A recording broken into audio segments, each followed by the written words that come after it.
രാഷ്ട്രീയമായിട്ടൊരാൾ ഇല്ലാതായി കഴിഞ്ഞാൽ പിന്നെ നിങ്ങളുടെ ഒരു ശ്രദ്ധ പിടിച്ചു പറ്റണ്ടേ? മാധ്യമ ശ്രദ്ധ പിടിച്ചു പറ്റാൻ പറ്റുന്നത് ഉന്നയിക്കുന്ന ആരോപണങ്ങൾ ചെയ്യില്ല എന്ന് ജനങ്ങൾക്ക് ഉറപ്പുള്ള ആളുകളുടെ പേരിൽ ആക്ഷേപം ഉന്നയിക്കലാണ്. അദ്ദേഹത്തിൻ്റെ ആക്ഷേപത്തിൻ്റെ കേന്ദ്രം കേരളത്തിലെ ബഹുമാന്യനായ മുഖ്യമന്ത്രിയാണ്. മുഖ്യമന്ത്രിയുടെ ഓഫീസിൻ്റെ ഭാഗമായിട്ടാണ് ഞാൻ പ്രവർത്തിക്കുന്നത്. അപ്പോൾ മുഖ്യമന്ത്രി ആക്രമിക്കുക, അതുപോലെ തന്നെ മുഖ്യമന്ത്രിയുടെ ഓഫീസിനെ ആക്രമിക്കുക, മുഖ്യമന്ത്രിയുടെ കുടുംബത്തെ ആക്രമിക്കുക എന്ന് പറയുന്ന മാധ്യമ ശ്രദ്ധ പിടിച്ചു പറ്റി നിലനിന്ന് പോകാൻ വേണ്ടിയിട്ടുള്ള നിലനിൽപ്പിൻ്റെ ഭാഗമായിട്ടാണ് അദ്ദേഹം ചെയ്യുന്നത്. ഞങ്ങളുടെ ഒന്നും പേര് പറയാതെ മാധ്യമങ്ങളിൽ സ്ഥാനം പിടിക്കാൻ പോലും പറ്റാത്ത അവസ്ഥയിലേക്കുള്ള ദുരന്തത്തിലാണ് അദ്ദേഹം ചെന്നുപെട്ടിട്ടുള്ളത്.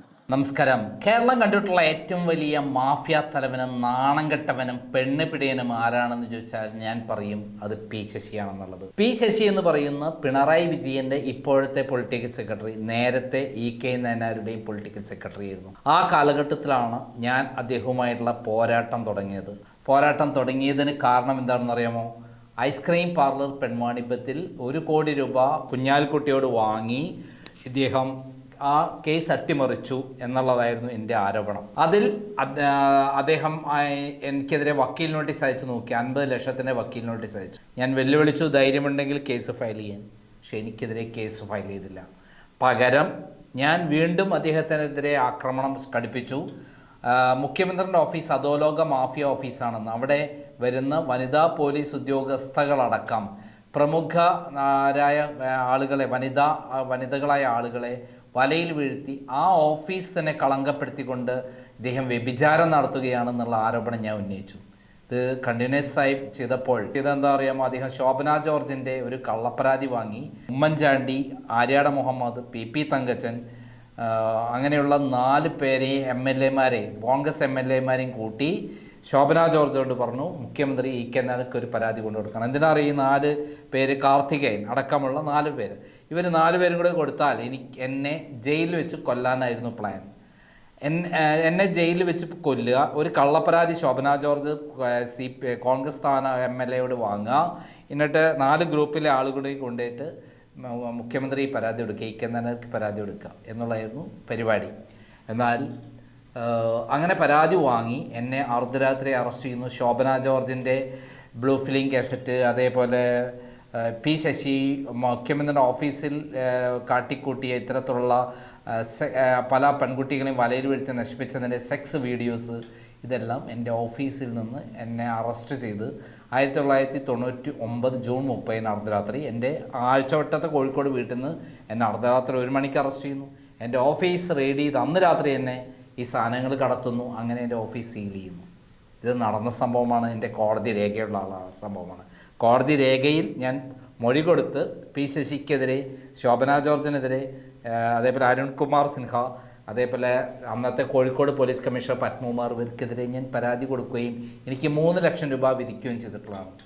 അതിൽ തന്നെ ക്രിമിനൽ കേസ് തിരുവനന്തപുരം CJM കോടതിയിൽ നടന്നുകൊണ്ടിരിക്കുകയാണ്. അങ്ങനെയുള്ള മാഫിയ തലവനായ, സകല തെമ്മാടിത്തരങ്ങളും മാഫിയ തലവനായി ഇദ്ദേഹത്തെ പാർട്ടി പിടിച്ച് പുറത്താക്കി. എവിടെ നിന്ന്? കണ്ണൂർ ജില്ലാ സെക്രട്ടറി ആയിരിക്കുമ്പം CKP പത്മനാഭൻ്റെ മകളെ കയറി പിടിച്ചതിനും, ഒരു DYFI നേതാവിൻ്റെ ഭാര്യയെ അവരുടെ റിസോർട്ടിൽ പോയി താമസിച്ച് അവരുമായിട്ടുള്ള ഇല്ലീഗൽ ബന്ധത്തിൻ്റെയും പേര് പാർട്ടി തന്നെ കണ്ടുപിടിച്ച് പാർട്ടി തന്നെ ഇദ്ദേഹത്തെ പുറത്താക്കി. എന്നാൽ അദ്ദേഹത്തിനെതിരെ പാർട്ടി പുറത്താക്കിയാൽ പോരാ, ഇത് ക്രിമിനൽ കേസാണ്. അതിന് കോടതിയിൽ ഇതിന് ക്രിമിനൽ കേസ് പിണറായി, ഈ പറയുന്ന പി ശശി ശിക്ഷിക്കപ്പെടണം എന്ന് പറഞ്ഞുകൊണ്ട് ഞാൻ കണ്ണൂർ പോലീസ് കമ്മീഷണർക്ക് പരാതി കൊടുക്കുന്നു. അവിടുത്തെ കൺസേൺഡ് പോലീസ് സ്റ്റേഷന് പരാതി കൊടുക്കുന്നു. CMP ഫയൽ ചെയ്യുന്നു. അതേപോലെ ഹോസ്ദുർഗ് പോലീസ് സ്റ്റേഷനിലും പരാതി കൊടുത്ത് ഹോസ്ദുർഗ് കോടതിയിൽ ഞാൻ CMP ഫയൽ ചെയ്യുന്നു. കണ്ണൂർ മജിസ്ട്രേറ്റ് കോടതിയിൽ കൊടുത്ത കേസിൽ സാക്ഷികളായിട്ട് ആരൊക്കെ അറിയോ? 1 നമ്മുടെ വൈക്കം വിശ്വനാണ്. 2 നമ്മുടെ പാലക്കാടൊക്കെ മത്സരിച്ച നമ്മുടെ ബിന്ദുവിൻ്റെ ഭർത്താവിനാണ് 2ാമത്തെ ആൾ. ഡോക്ടർ നമ്മളെ ബിന്ദു ഉണ്ടല്ലോ, മന്ത്രി ബിന്ദുവിൻ്റെ ഭർത്താവ് വിജയരാഘവൻ. ഇവർ 2 പേരായിരുന്നു ഈ പി ശശി നടത്തിയ ലൈംഗിക ആരോപണങ്ങൾ അന്വേഷിച്ച് കണ്ടുപിടിച്ച് പാർട്ടിക്ക് റിപ്പോർട്ട് കൊടുത്തു. അവർ 2 പേരും കൊടുത്ത റിപ്പോർട്ട് എന്താണെന്ന്? ഇദ്ദേഹം ആഭാസനാണ്, ഇദ്ദേഹം പെണ്ണുപിടിയനാണ്, ഇദ്ദേഹം കൃത്യമായി അവരെ ഉപദ്രവിച്ചിട്ടുണ്ട് എന്ന് പറയുന്ന കാര്യം സമർപ്പിച്ചു. ആ സമർപ്പിച്ച അവർ എന്ത് ചെയ്യണം, അവരെ സാക്ഷിയാക്കിയപ്പോൾ അവർ ആ ഡോക്യുമെൻ്റ് പാർട്ടി കൊടുത്ത റിപ്പോർട്ടുമായിട്ട് എത്തണം. അതേപോലെ കണ്ണൂർ പാർട്ടി സംസ്ഥാന സെക്രട്ടറിയെ സാക്ഷിയാക്കി, VS അച്യുതാനന്ദനെയും പ്രകാശ് കാരാട്ടിനെയും സാക്ഷിയാക്കി. ഇവരൊക്കെ തന്നെ പല പ്രസ്താവനകൾ ഇറക്കിയിരുന്നു. എന്നാൽ കോടതിയിൽ ഈ കേസ് എത്തിയ ഉടൻ തന്നെ എന്ത് ചെയ്തു, പാർട്ടി നേരെ ഹൈക്കോടതി പോയി ഒരു സ്റ്റേ വാങ്ങി. അങ്ങനെ ഇവരൊന്നും ഇതിനകത്ത് സാക്ഷികളായി വിസ്തരിക്കാൻ താല്പര്യമില്ല എന്ന് പറഞ്ഞിട്ട് ഹൈക്കോടതി സ്റ്റേ വാങ്ങിയപ്പോൾ കോടതിയുള്ള കേസ് പെൻഡിങ്ങിലായി. അങ്ങനെ അവിടെ കോടതിയുള്ള കേസ് തെളിവില്ലാത്തതിന് പേര് തള്ളപ്പെട്ടു. ആരാ തെളിവ് വരേണ്ടത്? പാർട്ടിയാണ്. ആരെടുത്താ തെളിവുള്ളത്? പാർട്ടീൻ്റെ അടുത്താണ്. അങ്ങനെയുള്ള കാര്യത്തിൽ പിന്നീട് അദ്ദേഹത്തെ പാർട്ടി പുറത്താക്കിയ പി ശശിയെ തിരിച്ചെടുക്കുന്നതിന് കാരണമായി പറഞ്ഞിട്ടുള്ളത് എന്താ അറിയാമോ? അദ്ദേഹം കുറ്റമുക്തനായി എന്നുള്ളതാണ്. എങ്ങനെയാണ് കുറ്റമുക്തനാവുക? വിചാരണ നടന്ന് ഈ രേഖ വന്ന് സാക്ഷികൾ വന്ന് മൊഴി കൊടുത്ത് അങ്ങനെ അദ്ദേഹം കുറ്റമുക്തനായതല്ല. അല്ലാതെ എങ്ങനെയാണ് കുറ്റമുക്തനായത്? എൻ്റെ കേസിൽ സാക്ഷികളായി ഇവർ വന്നില്ല, ഡോക്യുമെൻ്റ് ഹാജരാക്കിയില്ല.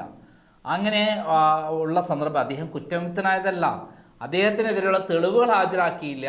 പക്ഷെ ഇത് വെച്ചിട്ട് പിണറായി വിജയൻ പി ശശിയെ മെല്ലെ കോടിയേരി ബാലകൃഷ്ണനുമായി ആലോചിച്ചുകൊണ്ട് പാർട്ടിയിൽ തിരിച്ചെടുത്തു. കോടതി അദ്ദേഹത്തെ കുറ്റമുക്തനാക്കിയെന്ന് പച്ചക്കള്ളമാണ് പറഞ്ഞത്. ഈ കാര്യത്തിൽ ഇങ്ങനെയുള്ള പി ശശി കേരളം കണ്ട ഏറ്റവും വലിയ അധോലോക മാഫിയ തലവനായതുകൊണ്ടാണ് പിണറായി വിജയൻ വീണ്ടും പൊളിറ്റിക്കൽ സെക്രട്ടറി ആയിട്ട് തിരുവനന്തപുരത്ത് കൊണ്ടുവച്ചത്.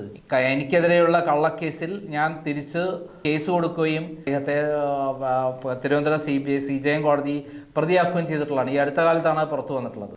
ഈ മാഫിയ തലവനാണ് ഇപ്പോൾ PV അൻവറിനെതിരെ കേസ് കൊടുത്തിരിക്കുന്നത്. അതിൻ്റെ ഭാഗമായി അദ്ദേഹം നടത്തിയ പത്രസമ്മേളനത്തിൻ്റെ ഒരു ഭാഗമാണ് നമ്മൾ മുന്നിൽ കൊടുത്ത് അദ്ദേഹം പറയുന്ന വാക്കുകളൊന്ന് കേൾക്കാം.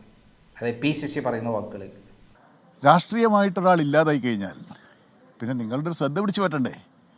മാധ്യമ ശ്രദ്ധ പിടിച്ചു പറ്റാൻ പറ്റുന്നത് ഉന്നയിക്കുന്ന ആരോപണങ്ങൾ ചെയ്യില്ല എന്ന് ജനങ്ങൾക്ക് ഉറപ്പുള്ള ആളുകളുടെ പേരിൽ ആക്ഷേപം ഉന്നയിക്കലാണ്.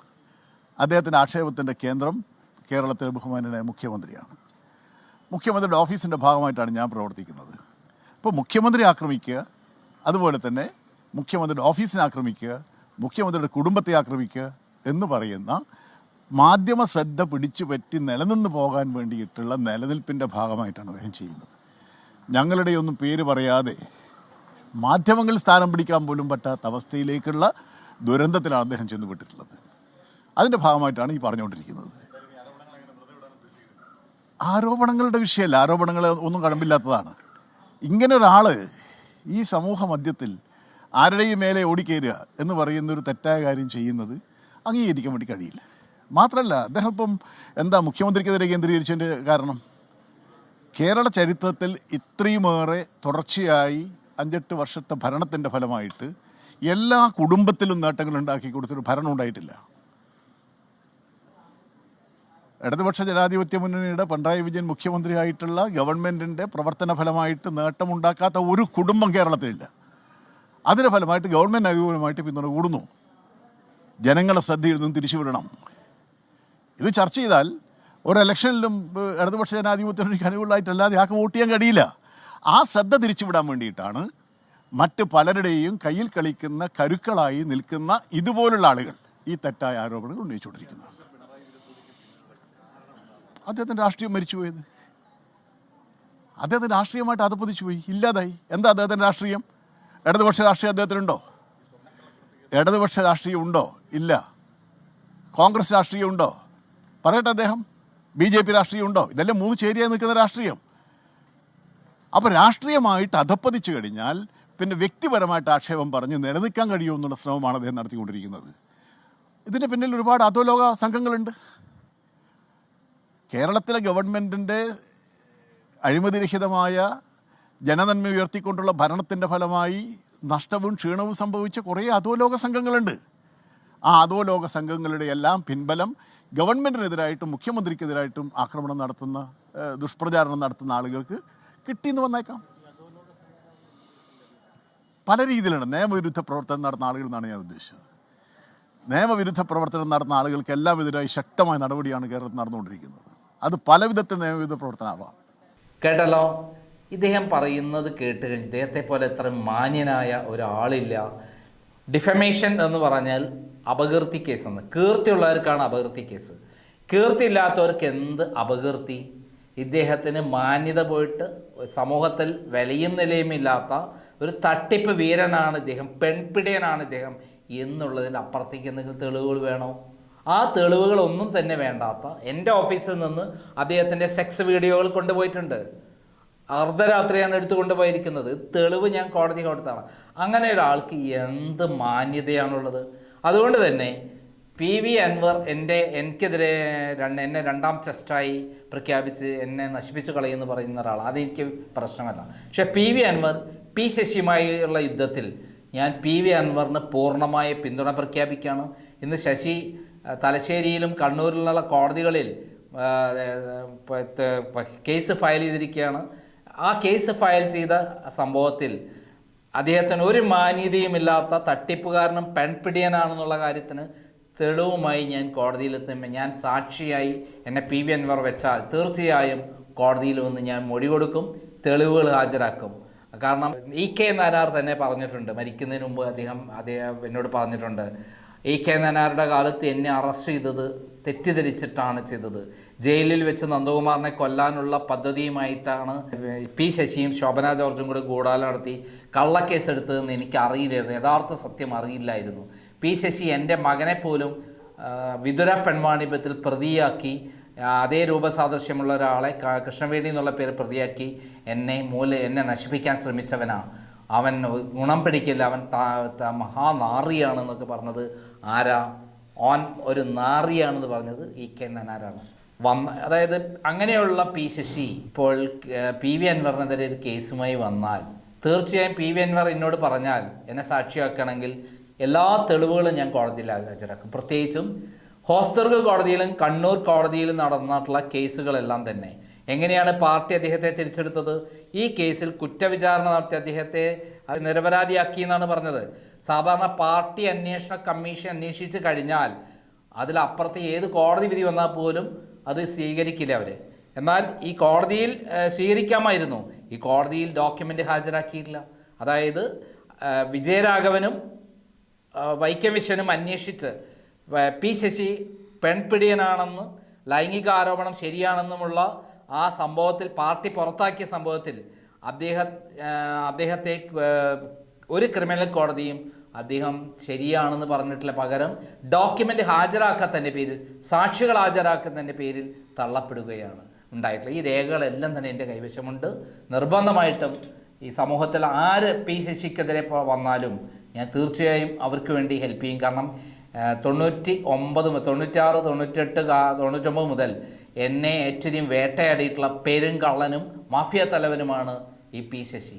എന്നെ ജയിലിൽ വെച്ച് കൊല്ലാൻ പ്ലാൻ ചെയ്തിട്ടുള്ള മാഫിയ തലവനാണ് P ശശി എന്നുള്ള കൃത്യമായ രേഖകൾ ഞാൻ കോടതി സമർപ്പിച്ചിട്ടുള്ളതാണ്. നന്ദി, നമസ്കാരം.